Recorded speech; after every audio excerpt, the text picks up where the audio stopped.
Olá, meus amigos telespectadores do programa Segurança na TV. Estamos hoje aqui pela TV das Artes, no gabinete da doutora Juliana, promotora de justiça aqui do Tribunal de Justiça de Embu das Artes. E, primeiramente, queria agradecer a honra aí de poder entrevistá-la. E, em primeiro lugar, queria que a doutora me falasse um pouquinho do trabalho da doutora junto ao Fórum aqui de Embu das Artes, as funções que a doutora exerce aqui no âmbito do Ministério Público. Boa tarde, doutor Junqueira e telespectadores. Aqui na Promotoria de Justiça, nós temos 5 promotores de justiça. Cada promotor tem as suas atribuições. No meu caso, eu atuo perante a área criminal, infância e juventude e meio ambiente, habitação e urbanismo. Então, temos os promotores que cuidam do júri, promotores que cuidam da infância e juventude, área do adolescente infrator. Então, cada promotor tem as suas atribuições. E aqui, na minha promotoria, eu cuido com a maior prioridade da infância e juventude, porque é o que a Constituição prevê, que a gente tem que cuidar da infância e juventude com prioridade absoluta.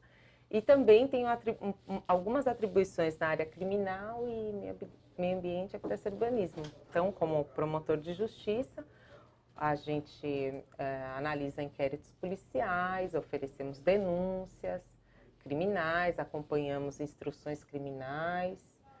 E na área da infância e juventude, a gente acompanha as crianças e adolescentes em situação de risco, crianças que estão com seus direitos violados. Então, às vezes é necessário ajuizar uma ação de acolhimento para que essa criança ou adolescente vá para um abrigo. Às vezes é necessário ajuizar ação de destituição de poder familiar para que ela possa ser adotada. Então, basicamente, resumidamente, isso. Inclusive, é uma coisa assim que as pessoas, né, o público em geral, ele não tem essa visão, quer dizer, ele tem um pouco a visão do promotor como aquele órgão acusatório, mas não ele como exercício de uma curadoria, né? E é muito interessante para que a população entenda que o promotor ele não tem só, né, aquela função que todo mundo imagina que não ele é o condenador, ele é o acusador e tal, mas ele faz outras funções, né, para prevenir, né, e para cuidar de outras pessoas e do direito dessas outras pessoas, né? Como o senhor bem conhece, uma das funções exercida pela doutora Patrícia é a proteção do idoso, né? Então, também temos essa atribuição. No caso, não sou eu que exerço, mas a promotora faz a fiscalização de entidades, né? Pode analisar casos concretos de idosos em situação de risco.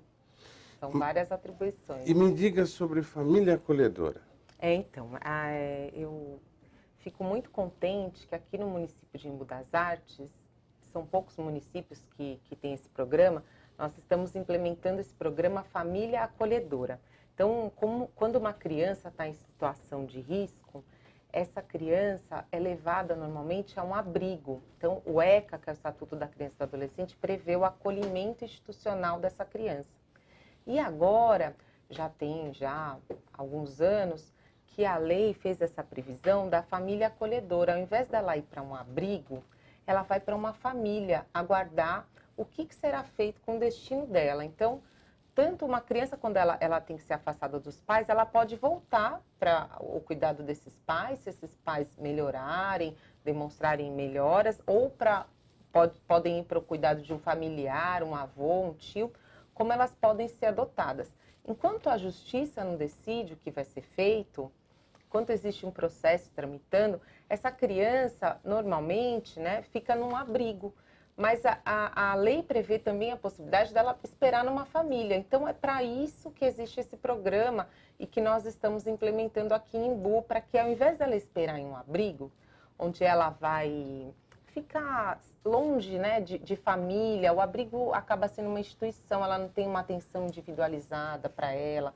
Ela espera numa família. Essa família tem que estar preparada para saber que ela não vai adotar aquela criança. Ela vai ficar com aquela criança enquanto não é decidido se essa criança vai ser adotada ou se ela vai retornar para a família de origem. Então, são como anjos que ficam protegendo essa criança, cuidando dessa criança, enquanto ela tem o destino dela decidido. E isso é bom demais, né? E a gente quer muito implementar e estamos já aceitando inscrições de pessoas aqui de Embu das Artes que queiram se prestar a isso, porque essa criança vai receber amor, vai receber carinho, vai ver como que é uma família saudável se relacionando, ela vai ter oportunidade de estar num lugar em que ela é acolhida. E como que se faz, doutora, para fazer essa inscrição, para ter a aptidão, né, para eventualmente participar desse projeto? Tem que comparecer aqui no Fórum de Embu das Artes ou no CREAS, que é um órgão do município, e deixar os seus dados, né, o nome, endereço, e essa família, então, vai receber o contato aqui do Fórum para ser entrevistada.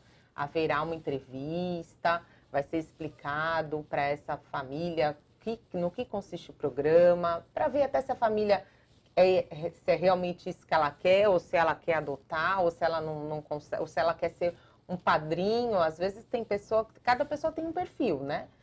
Então, nós temos também um apadrinhamento afetivo aqui em Embu das Artes. Às vezes a pessoa não se vê preparada para receber a criança na casa dela como família, mas ela pode ser madrinha ou padrinho de uma criança que está num abrigo. Então, ela vai ser entrevistada e se ela estiver apta e quiser, ela pode se tornar família acolhedora. Mas vai haver entrevista antes e uma capacitação. Sim, sem sombra de dúvida, até porque nós estamos falando de vidas, né? E nós estamos falando de crianças, né? Que precisam ter um encaminhamento, independentemente do que a doutora falou, que são pessoas que não irão adotar, que irão ficar temporariamente com aquela criança. Eles, por certo, eles darão vida para aquela criança e receberão vida. Né? Quer dizer, há uma troca aí de relacionamento e, por certo, essa criança será afetada pelo que essas pessoas né, têm de bom e vice-versa. Né? Então, quer dizer, é muito importante essa entrevista e é muito salutar para que, inclusive, os próprios adultos cresçam, né? Como pessoas, porque a gente, dentro de um conceito normal de família, né, pai, mãe, filhos, às vezes a gente não tem muito essa visão de fazer o bem sem interessar a quem. E, de repente, a criança, que uma pessoa, vamos dizer, de absoluta naturalidade, ela às vezes traz uma riqueza para aquela família, né, que mesmo sendo temporário, mesmo sendo provisório, ela pode até mudar o viés desse casal, né, desta família. É lógico, a gente sempre é transformado, né, com uma criança por perto. A transformação, ela acaba afetando a ambos, né? Um adolescente. O crescimento das duas partes. E me fala um pouquinho do apadrinhamento que a doutora até comentou. O apadrinhamento afetivo também está instituído, implementado aqui em Embu das Artes. Também há necessidade de uma entrevista. É o caso daquele casal ou de uma pessoa solteira que quer se aproximar de uma criança ou de um adolescente do abrigo, mas sem finalidade de adotá-la, e essa criança também não vai morar na casa do padrinho. A criança vai morar no abrigo. Certo. E ou a pessoa ou o casal vai visitá-la e pode levá-la aos finais de semana, férias, feriados, para a casa dela. Então, é uma oportunidade. O programa ele é voltado para crianças a partir de 10 anos. Por quê? Porque essas crianças, doutor, têm muita dificuldade em ser adotadas, né? Então, são crianças que não têm mais possibilidade de voltar para a família de origem. Certo. E que nós não estamos conseguindo encontrar interessados na adoção delas. Então, ao invés delas ficarem lá no abrigo até os 18 anos, aguardando o momento em que, infelizmente, o Estado fecha as portas para elas e elas não podem mais morar no abrigo, enquanto elas esperam por uma pessoa, a gente nunca desiste de achar uma família, mas Sim. enquanto elas aguardam, elas têm um padrinho, né, que é uma referência afetiva. Porque essas crianças e adolescentes normalmente não recebem mais visitas e seus familiares estão até proibidos de receber, porque são familiares nocivos para elas. Então, elas têm uma vida que é de muita solidão, né? Apesar de terem os funcionários do abrigo, elas não têm alguém que vai até o abrigo para olhar para elas. Então, o padrinho é isso, é uma pessoa que vai no abrigo. Tanto que a gente não faz apadrinhamento coletivo, não é apadrinhamento de todas as crianças do abrigo. O padrinho, ele é o padrinho do fulano. Então, quando ele vai para o abrigo, ele vai encontrar o fulano, ele vai dar um abraço no fulano, ele vai ver a lição de casa daquela criança. Então, é o padrinho daquela criança ou daquele adolescente. Com isso, ele ganha autoestima, ele ganha um exemplo também de uma pessoa que tem uma convivência familiar saudável, ele vai passar tempo na casa do padrinho, o padrinho vem visitá-lo, ele faz uma viagem com o padrinho. Então, ele tem um exemplo de uma convivência familiar saudável e ele ganha o afeto. São referências, né, doutora? O que a gente Juliana? queria mesmo é que todos fossem adotados. Porque Sim, sem nada sombra de como um dúvida. pai e uma mãe, ou só um pai ou só uma mãe na vida de uma criança e de um adolescente. Mas nós não conseguimos a adoção para todos, infelizmente. Então, ao menos que tenha um afeto de um padrinho, de uma madrinha, já é. E nós conseguimos. Nós implementamos o programa já tem 2 anos e todos os nossos adolescentes e as nossas crianças com mais de 10 anos têm um padrinho ou uma madrinha. Você, nossos telespectadores aí que nos assistem, venham ao Fórum de Embu das Artes. Participem do apadrinhamento afetivo. Participem da família acolhedora, né? É muito importante você de São Paulo, de onde você estiver, que você faça parte dessa corrente do bem. Porque as crianças e nossos adolescentes precisam de referências, né? E como a doutora Juliana aqui nos colocou muito bem, né? A gente também acaba sendo transformado. Eu acho que a finalidade é a gente tentar, né, promover o quanto mais adoções, apadrinhamentos, acolhimentos existirem, para que a gente não, obviamente a gente sabe que dificilmente a gente zera, né? A gente chega no nosso utopismo de que não vamos ter mais crianças em abrigos, mas que a gente busque com que todas as pessoas que nos assistem e que não sabem que existe uma forma de você apadrinhar, uma forma de você fazer o acolhimento, que venha em Embu das Artes, venha ao fórum, procure o Ministério Público e faça ou o apadrinhamento ou o acolhimento, porque você não estará ajudando apenas e tão somente aquela criança, aquele adolescente, mas sim você também estará se ajudando porque você crescerá com aquela criança, com aquele adolescente. Eu acho que a base dessa troca, né, doutora Juliana, é essa, quer dizer, a gente consegue dar uma referência para aquela criança, para aquele adolescente, uma referência materna, uma referência paterna, né, uma referência masculina, uma referência feminina, e fazer com que ele não fique isolado, como a doutora colocou. É até uma forma de diminuir o preconceito, né? Sem sombra de Porque dúvida. conforme aquela criança está na casa de um conhecido seu, você vai lá e conhece quem é essa criança, é meu afilhado. A sociedade vai perdendo um pouco do preconceito. Se a criança e o adolescente não saem do abrigo, eles ficam ali isolados, né? E viram um mito, né? A sociedade não os conhece. E são crianças e adolescentes maravilhosos, cheios de amor para dar, para receber. Então, quando a gente estimula esse contato, né? Essa saída da criança do abrigo para um apadrinhamento, é uma forma até de diminuir o preconceito que, infelizmente, a sociedade ainda tem com relação às crianças que estão no abrigo e adolescentes principalmente.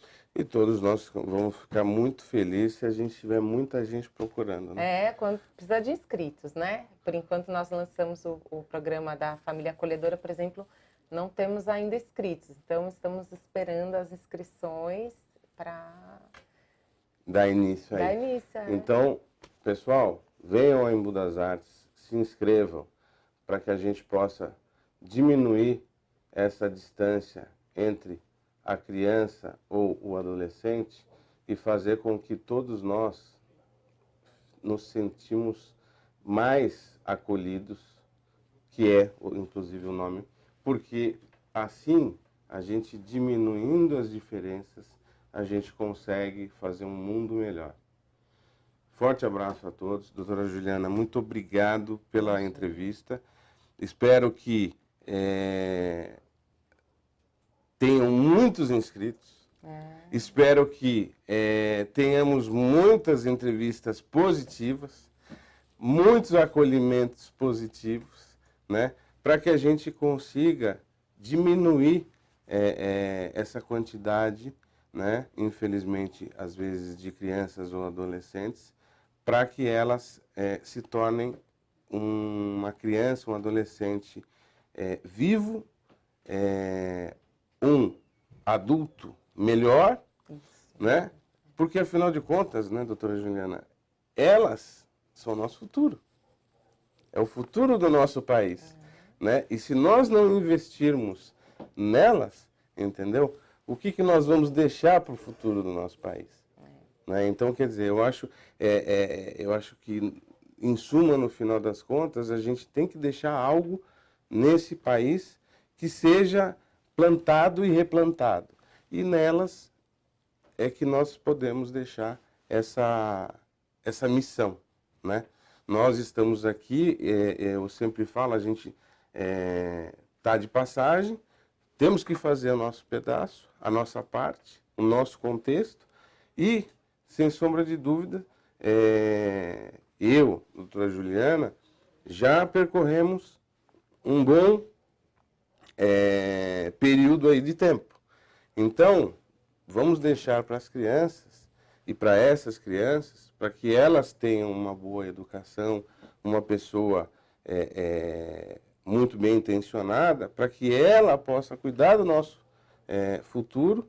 E, inclusive, como a doutora mesmo comentou, né, no princípio, quer dizer, quando nós chegarmos à nossa velhice, né, que essas crianças cuidem de nós de forma diversa das que algumas vezes a gente acaba, não sempre, mas recorrentemente, a gente acaba visualizando aí nessas instituições, né? É verdade. Então, quer dizer, é um ciclo que a gente sempre tem que buscar na criança e no adolescente o resgate para que a gente tenha um mundo melhor. Muito obrigado. Eu que agradeço E pela oportunidade. espero que todos aí venham a Embu, se inscrevam e até uma outra hora. Forte abraço.